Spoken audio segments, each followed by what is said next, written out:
I grew up in Springfield, Massachusetts by Van Horn Park, a place we call Hungry Hill. I attended Classical High School on State Street in Springfield, Massachusetts. I attended Springfield College.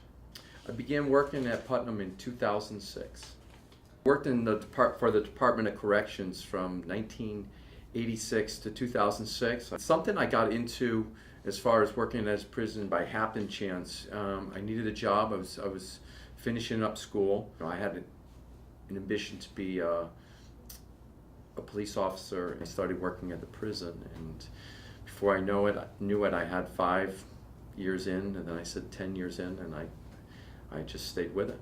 I remember vividly families coming to see people that were incarcerated, and that moved me as well. We would bring in youth groups to the prison.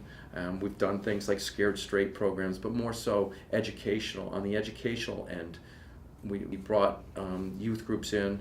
We had our inmates do action drama plays to teach them about the negative consequences of using drugs and alcohol and being part of gangs.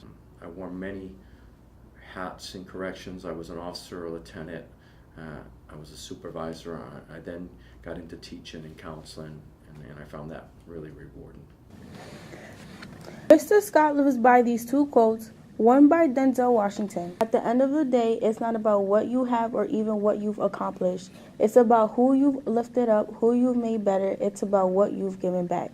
So another quote Mr. Scott lives by is to learn to trust the journey even when you do not understand it. Sometimes what you never wanted or expected turns out to be what you need.